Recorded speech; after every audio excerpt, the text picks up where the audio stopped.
اپنے قبیلے والوں سے گفتگو کی اور انہیں مسلم بن عقیل رضی اللہ عنہ کا ساتھ چھوڑنے پر انتہائی درجے کا زور دیا اور بتایا کہ اگر انہوں نے ایسا نہیں کیا تو یزید ان کے بچے بچے کو قتل کر ڈالے گا، ان کے مال لٹوا دے گا، ان کی جاگیریں اور مکان ضبط ہو جائیں گے اور بالآخر یزید ان سب کو درد بھری موت مروا دے گا۔ ساتھ یہ بھی کہا کہ ہمیں تو ابن زیاد قلعے میں ہی مار دے گا۔ امام مسلم بن عقیل رضی اللہ عنہ نے دکھایا کہ وفاداری صرف زبان سے نہیں، جان سے بھی نبھائی جاتی ہے۔ السلام علیکم ورحمۃ اللہ وبرکاتہ۔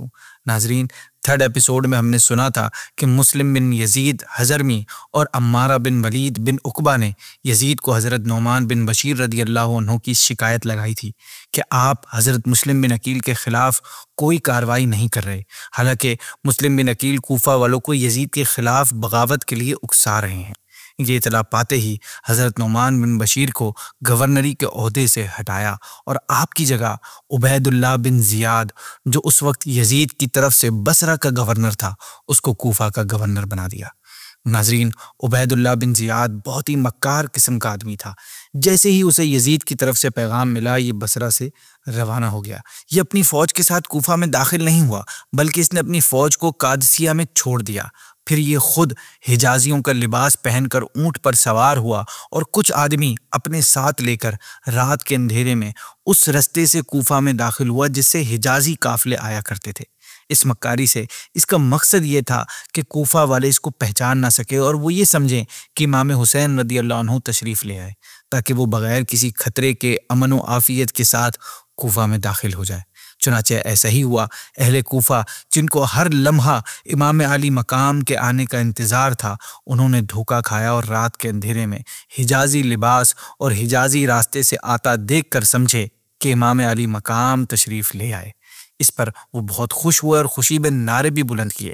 یہ دیکھ اور سن کر ابن زیاد دل میں تو جلتا رہا، لیکن ساتھ ہی اندازہ لگا لیا کہ کوفیوں کو امام حسین کی تشریف آوری کا کس قدر انتظار ہے اور ان کے دل میں امام علی مقام کی طرف کتنے ان کے دل مائل ہیں۔ مگر وہ چالاک آدمی تھا، خاموش رہا تاکہ کوفہ والوں پر اس کا دھوکہ کھل نہ جائے، یہاں تک کہ وہ گورنر ہاؤس میں داخل ہو گیا۔ ابن زیاد کے گورنر ہاؤس میں داخل ہونے تک کوفی یہ نہ جان سکے کہ یہ امام علی مقام نہیں ہے، بلکہ یہ تو ابن زیاد اس مکاری کے ساتھ آیا ہے۔ پھر جب انہیں معلوم ہوا تو ان لوگوں کو اس پر کافی افسوس اور مایوسی ہوئی۔ رات گزار کر صبح کو ابن زیاد کوفہ والوں کو جمع کرتا ہے، یزید کی طرف سے پیغام پڑھ کر انہیں سناتا ہے اور یزید کی مخالفت سے ڈراتا ہے، دھمکاتا ہے۔ طرح طرح کی ہیلوں اور دھمکیوں سے اس نے امام مسلم کے ساتھیوں کو حضرت مسلم سے الگ کرنے کی کوشش کی۔ حضرت مسلم بن عقیل اس وقت ہانی بن عروہ کے مکان میں رہ رہے تھے۔ ابن زیاد نے محمد بن اشعث کو کچھ فوجیوں کے ساتھ ہانی کے مکان پر بھیج کر آپ رضی اللہ عنہ کی گرفتاری کا حکم دیا اور کہا کہ مسلم کو قید کر لیا جائے۔ اسی کے ساتھ ہی ابن زیاد نے کوفہ کے تمام قبیلوں اور کمیونٹی کے لیڈرز کو بھی قلعے میں بند کر کے نظر بند کر دیا۔ حضرت مسلم بن عقیل رضی اللہ عنہ کو ابن زیاد کے احکامات کی خبر ہو گئی تھی۔ یہ خبر پا کر آپ باہر آئے اور اپنے ساتھیوں کو آواز دی۔ فوراً ہی آپ کے ساتھی آنا شروع ہو گئے اور اس طرح 40,000 کا لشکر جمع ہو گیا۔ پھر اس لشکر نے شاہی محل کو گھیر لیا۔ اب کنڈیشن یہ تھی کہ بس حملہ کرنے کی دیر تھی۔ اگر آپ رضی اللہ عنہ اسی وقت حملہ کرنے کا حکم دیتے تو اسی وقت قلعہ فتح ہو جاتا اور ابن زیاد اور اس کے ساتھی آپ رضی اللہ عنہ کے ہاتھوں گرفتار ہو جاتے، اور یہی لشکر سیلاب کی طرح امنڈ کر شامیوں کو شکست دے دیتا اور پھر یزید کو جان بچانے کے لیے کوئی راہ نہ ملتی۔ تدبیر یہ ہو سکتی تھی، مگر تقدیر یہ نہیں تھی۔ حضرت مسلم نے قلعے کو تو گھیر لیا اور باوجود یہ کہ ابن زیاد کی مکاری اور یزید کی دشمنی پورے طور پر ثابت ہو چکی تھی، پھر بھی آپ نے اپنے لشکر کو حملے کا حکم نہ دیا اور ایک بادشاہ کے نائب کی حیثیت سے آپ نے انتظار فرمایا کہ گفتگو سے ہی صلح کی کوئی صورت پیدا ہو سکے اور مسلمانوں میں خون ریزی نہ ہو۔ آپ اپنے اس پاک ارادے سے انتظار میں رہے اور اپنی احتیاط کو ہاتھ سے نہ جانے دیا۔ ابن زیاد اس وقفے سے فائدہ اٹھاتا ہے اور کوفہ کے سردار، جن کو اس نے پہلے سے ہی قلعے میں بند کر رکھا تھا، انہیں مجبور کیا کہ وہ اپنے رشتہ داروں اور ماتحت لوگوں کو مجبور کر کر مسلم بن عقیل رضی اللہ عنہ کی جماعت سے علیحدہ کر دیں۔ یہ لوگ ابن زیاد کے پاس قید تھے اور جانتے تھے کہ اگر ابن زیاد کو شکست بھی ہوئی تو وہ قلعے کے فتح ہونے تک ان کا خاتمہ کر دے گا۔ اس خوف سے وہ گھبرا کر اٹھے اور انہوں نے قلعے کی دیوار پر چڑھ کر اپنے قبیلے والوں سے گفتگو کی اور انہیں مسلم بن عقیل رضی اللہ عنہ کا ساتھ چھوڑنے پر انتہائی درجے کا زور دیا اور بتایا کہ اگر انہوں نے ایسا نہیں کیا تو یزید ان کے بچے بچے کو قتل کر ڈالے گا، ان کے مال لٹوا دے گا، ان کی جاگیریں اور مکان ضبط ہو جائیں گے اور بالآخر یزید ان سب کو درد بھری موت مروا دے گا۔ ساتھ یہ بھی کہا کہ ہمیں تو ابن زیاد قلعے میں ہی مار دے گا۔ اے میری قوم کے لوگوں، اپنے انجام پر نظر ڈالو، ہمارے حال پر رحم کرو اور اپنے گھروں پر چلے جاؤ۔ ناظرین، ابن زیاد کا یہ حیلہ کامیاب ہوا اور مسلم بن عقیل رضی اللہ عنہ کا لشکر بکھرنے لگا، یہاں تک کہ آپ رضی اللہ عنہ نے جب مغرب کی نماز ادا کی تو 40,000 میں سے صرف 500 آدمی رہ گئے تھے، اور جب آپ نماز سے فارغ ہوئے تو آپ کے ساتھ ایک بھی آدمی نہیں تھا۔ یہ کوفہ والوں کی پہلی بے وفائی تھی۔ التجائیں کر کر کے جس عزیز مہمان کو بلایا تھا اسے دشمن کے سامنے بالکل اکیلا چھوڑ دیا، کوئی ایک بھی ساتھ دینے والا نہیں بچا۔ آپ رضی اللہ عنہ کوفہ میں تنہا رہ گئے، کدھر جائیں، کہاں قیام کریں۔ حیرت ہے، کوفہ کے تمام مہمان خانوں کے دروازے تالے لگا کر بند تھے۔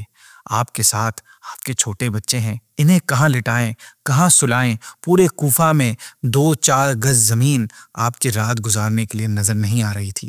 اس وقت حضرت مسلم رضی اللہ عنہ کو امام علی مقام کی یاد آتی ہے اور دل تڑپا دیتی ہے کہ آپ سوچتے ہیں کہ میں نے امام پاک کی خدمت میں خط لکھا ہے، یہاں تشریف لانے کی التجائیں کی ہیں، اور اس بے وفا قوم کے اخلاص اور عقیدت کا ایک خوبصورت نقشہ امام علی مقام کے حضور پیش کیا ہے اور تشریف لانے پر زور دیا ہے، انسسٹ کیا ہے۔ یقیناً امام علی مقام میری التجا رد نہیں فرمائیں گے اور یہاں کے حالات سے مطمئن ہو کر اپنے اہل و عیال کے ساتھ چل پڑے ہوں گے۔ یہاں پہنچ کر انہیں کن آزمائشوں کا سامنا ہوگا، یہ غم الگ دل کو گھائل کر رہا تھا، اور اپنی تحریر پر شرمندگی اور حضرت امام کے لیے خطرات علیحدہ بے چین کر رہے تھے، اور اپنی خود کی حالت وہ ایک الگ ہی معاملہ تھا۔ یہی سوچیں آپ کو پریشان کر رہی تھی کہ اسی دوران آپ رضی اللہ عنہ کو پیاس محسوس ہوئی۔ سامنے گھر پر آپ کی نظر پڑی جہاں توعہ نامی ایک عورت موجود تھی، اس سے آپ نے پینے کے لیے پانی مانگا۔ اس عورت نے آپ کو پہچان کر پانی دیا اور اپنی سعادت سمجھ کر آپ کو اپنے مکان میں رہنے کے لیے جگہ دی۔ ناظرین، اس عورت کا بیٹا محمد بن اشعث کا نوکر تھا، تو اس نے فوراً ہی اپنے آقا کو حضرت مسلم کے یہاں ہونے کی خبر پہنچا دی، اور محمد بن اشعث نے یہ خبر ابن زیاد تک پہنچا دی۔ ابن زیاد نے محمد بن اشعث کو اور کوفہ کے کوتوال کو بھیجا۔ ان دونوں نے چند سپاہیوں کو ساتھ لے کر توعہ کے گھر کو گھیر لیا۔ حضرت مسلم رضی اللہ عنہ نے اپنی تلوار لے کر باہر نکلتے ہیں اور ان ظالموں سے مقابلہ کرنا شروع کر دیتے ہیں۔ انہوں نے دیکھا کہ مسلم بن عقیل ان سپاہیوں پر اس طرح ٹوٹ پڑے جیسے شیر حملہ آور ہوتا ہے۔ آپ کے حملوں سے بزدل یزیدی ڈر گئے اور ان کے بہت سے آدمی زخمی بھی ہو گئے، کچھ تو وہیں مارے گئے۔ تھوڑی ہی دیر میں انہیں اندازہ ہو گیا کہ بنی ہاشم کے ایک نوجوان سے یہ کوفہ کے بزدل لوگ، یہ بزدل جماعت مقابلہ نہیں کر سکتی۔ اب انہوں نے سوچا کہ ہمیں انہیں پکڑنے کے لیے کوئی چال چلنی چاہیے، اور وہ چال انہوں نے یہ چلی کہ امام مسلم کے سامنے امن و صلح کا اعلان کر دیا اور آپ رضی اللہ عنہ سے عرض کیا کہ ہمارے درمیان جنگ کی کوئی ضرورت نہیں ہے، نہ ہم آپ سے لڑنا چاہتے ہیں، ہم صرف یہ چاہتے ہیں کہ آپ ہمارے ساتھ ابن زیاد کے پاس چلیں اور اس سے بات چیت کر کے معاملہ طے کر لیں۔ یہ سن کر آپ رضی اللہ عنہ نے فرمایا کہ میں خود جنگ کرنا نہیں چاہتا، میرے ساتھ تو جس وقت 40,000 کا لشکر تھا میں نے تو اس وقت بھی جنگ نہیں کی، اور میں یہی انتظار کرتا رہا کہ ابن زیاد سے گفتگو کر کے کوئی صلح کا معاملہ پیدا کیا جائے تاکہ خون خرابہ نہ ہو۔ چنانچہ پھر یہ لوگ آپ رضی اللہ عنہ کو عبید اللہ بن زیاد کے پاس لے کر روانہ ہوئے۔ اس بدبخت نے پہلے ہی دروازے کے پیچھے تلواروں کے ساتھ سپاہی کھڑے کر دیے تھے۔ اس نے انہیں یہ حکم دیا تھا کہ جیسے ہی حضرت مسلم دروازے سے داخل ہوں تو ایک دم دونوں طرف سے ان پر وار کر دیا جائے۔ آپ رضی اللہ عنہ کو اس بد عہدی کی کیا خبر تھی؟ آپ آئے اور قرآن پاک کی ایک آیت مبارکہ پڑھتے ہوئے دروازے سے اندر داخل ہوئے۔ آپ کا داخل ہونا تھا تو ان سپاہیوں نے دونوں طرف سے آپ پر تلواروں کے وار کرنا شروع کر دیے، اور بالآخر بنی ہاشم کا یہ مظلوم مسافر دین کے دشمنوں کے ہاتھوں بے رحمی سے شہید کر دیا گیا۔ ناظرین، امام مسلم تو شہید ہو گئے، لیکن آپ کے ساتھ آپ کے 2 بچے بھی کوفہ آئے تھے۔ ان بچوں کے ساتھ بھی یزیدیوں نے بہت دردناک معاملہ کیا۔ آپ رضی اللہ عنہ کے بچوں کے ساتھ کیا ہوا یہ ہم جانیں گے 5th پارٹ میں۔